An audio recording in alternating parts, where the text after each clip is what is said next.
दर्शकों, जेके update prime time में मैं प्रशांत भारद्वाज आपका स्वागत करता हूं। आज के प्राइम टाइम में हम चर्चा करेंगे कोरोना संक्रमण और ग्रामीण इलाके।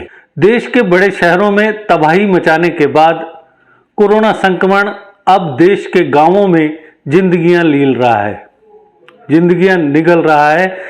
सबसे ज़्यादा आबादी के मामले में बहुत जल्द ही हमारा देश चीन को पीछे छोड़ देगा और हमारे देश की ज़्यादातर जो आबादी है वो गांव में बसती है। लेकिन गांव में कोरोना संक्रमण या किसी और इन्फेक्शन से बचने के लिए जो एक जरूरी स्वास्थ्य ढांचा होता है उसकी वहां पर बेहद कमी है। इस वजह से कोरोना संक्रमण जब गांवों की ओर बढ़ रहा है तो उससे मौतों का आंकड़ा लगातार बढ़ रहा है।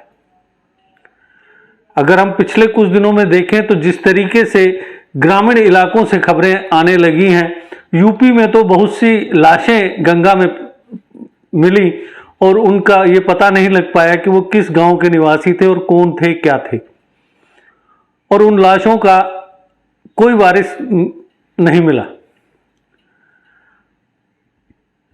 जब गांव में जो लोग रहते हैं उनके पास शहरी लोगों जैसी सुविधाएं नहीं है। शहरी अगर कोरोना संक्रमण से ग्रसित होता है या कोई और इन्फेक्टेड होता है तो वो अपनी मदद के लिए ट्विटर का सहारा ले लेता है। लेकिन ग्रामीण लोग जाएं तो जाएं कहां? ना स्वास्थ्य ढांचा है, ना वहां पर और किसी तरह की सुविधा, इसलिए वो घर में ही रहने को और दम तोड़ने को मजबूर हो रहे हैं। इसी तरीके से अगर हम जम्मू कश्मीर की बात करें तो पिछले कुछ दिनों के दौरान जम्मू डिवीजन के जम्मू, उधमपुर, राजौरी, कठुआ, इनके जो ग्रामीण इलाके हैं वहां से लगातार मामले बढ़ते जा रहे हैं। कुछ इलाके तो ऐसे हैं जहां से कोई मामला नहीं आया है, लेकिन उसकी वजह रही कि उन इलाकों में अभी तक टेस्टिंग शुरू नहीं करवाई गई है। इस वजह से वहां से अभी कोई मामला नहीं आ रहा है, जबकि जो दूसरे इलाके हैं वहां से लगातार संक्रमण के मामले पाए जा रहे हैं और वहां से उन्हें बड़े हॉस्पिटल्स में या निकटवर्ती हॉस्पिटल्स में शिफ्ट किया जा रहा है।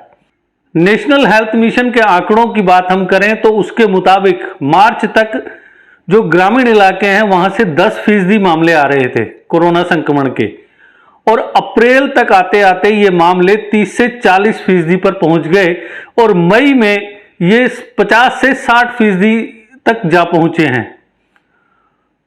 बहुत से इलाके तो ऐसे हैं जहां से लगातार ग्रामीण इलाके धीरे धीरे पूरे इन्फेक्टेड होते जा रहे हैं और वहां से लगातार मामले बढ़ते जा रहे हैं। अगर हम पुंछ जिले की बात करें तो पुंछ जिले के अंदर सुरनकोट एक ऐसा इलाका है जहां के कई इलाकों में कोरोना संक्रमण से बहुत से लोगों की मौत हो चुकी है और ये इसे विडंबना कहा जाएगा हमारे सिस्टम की कि जिला होने के बावजूद, पुंछ एक डिस्ट्रिक्ट है, उसके बावजूद पुंछ में कोई भी ऑक्सीजन जनरेशन प्लांट अभी तक नहीं स्थापित किया गया है, जिसकी वजह से मरीजों को काफी परेशानियों का सामना करना पड़ रहा है।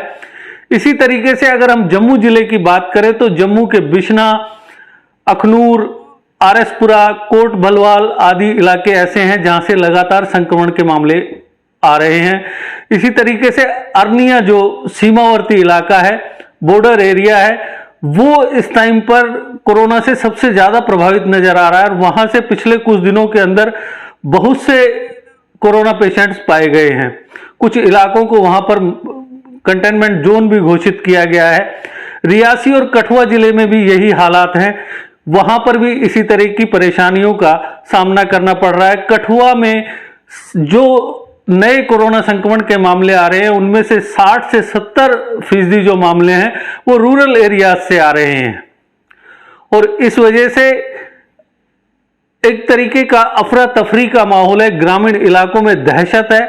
अगर हम कश्मीर डिवीजन की बात करें तो कश्मीर डिवीजन में चाहे वो श्रीनगर जिला हो या बारामूला, बडगाम, कुलगाम, गांदरबल, वहां पर जितने भी जिले हैं वहां पर भी जो नए कोरोना संक्रमण के मामले आ रहे हैं वो ग्रामीण इलाकों से आ रहे हैं, रूरल एरिया से आ रहे हैं। तो कोरोना का जो गिरफ्त है वो धीरे धीरे ग्रामीण इलाकों को अपनी चपेट में ले रही है और इस वजह से काफी हालात और चुनौतीपूर्ण होते जा रहे हैं, क्योंकि ग्रामीण इलाकों में अभी तक स्वास्थ्य ढांचा बिल्कुल भी नहीं है। जहां पर है वहां नाम के लिए है, और इन इलाकों के लोगों को मजबूरी में डिस्ट्रिक्ट हेडक्वार्टर या श्रीनगर या जम्मू आना पड़ता है इलाज के लिए।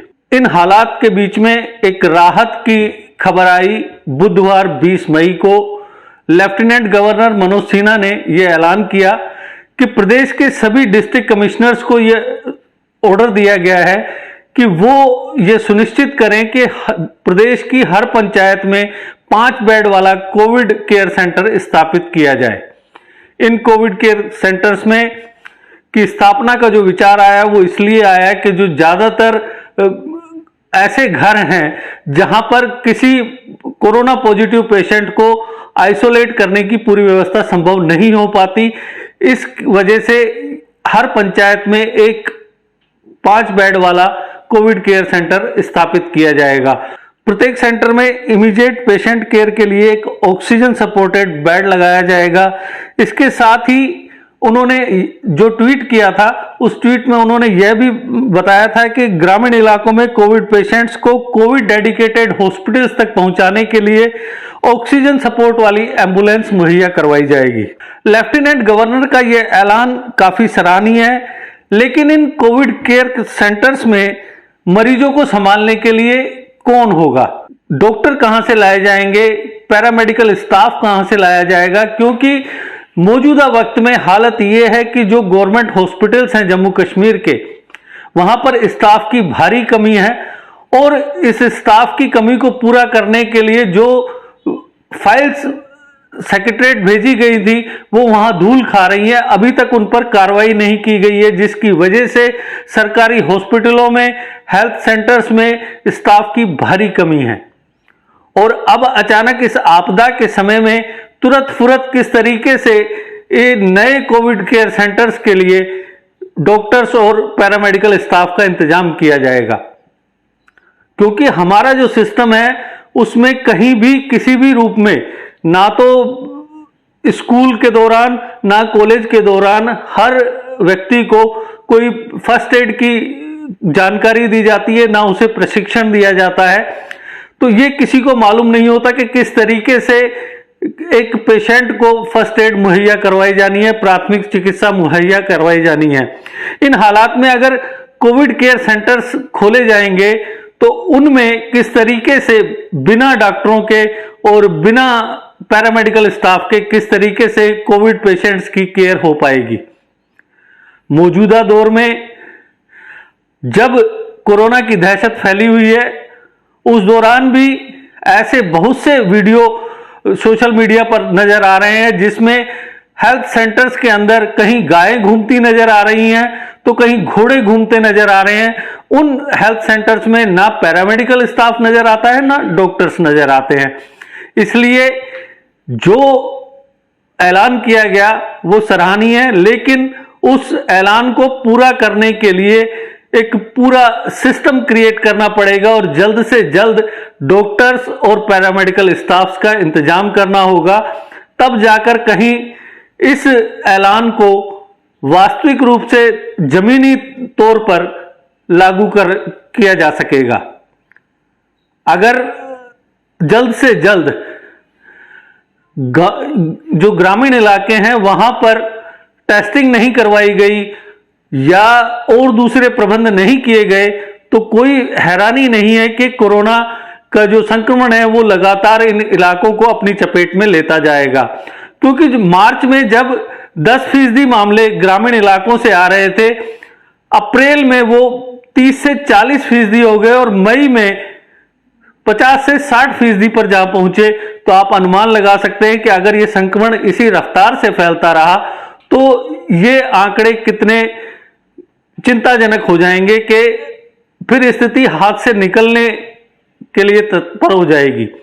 और इसलिए बेहतर है कि जल्द से जल्द हेल्थ डिपार्टमेंट एक्टिव हो और ग्रामीण इलाकों में कोरोना को फैलने से रोकने के इंतजाम युद्ध स्तर पर किए जाएं। तो दर्शकों, आज के प्राइम टाइम में बस इतना ही। कल फिर किसी नए मुद्दे पर आपसे होगी चर्चा। तब तक दीजिए इजाजत। नमस्कार। GK अपडेट रहे हमारे साथ। अगर आप ये वीडियो YouTube पर देख रहे हैं तो हमारे YouTube चैनल को सब्सक्राइब करें और बेल आइकन को क्लिक करें। अगर आप ये वीडियो Facebook पर देख रहे हैं तो हमारा Facebook पेज लाइक जरूर करें। For advertisement please contact 705-109-1811।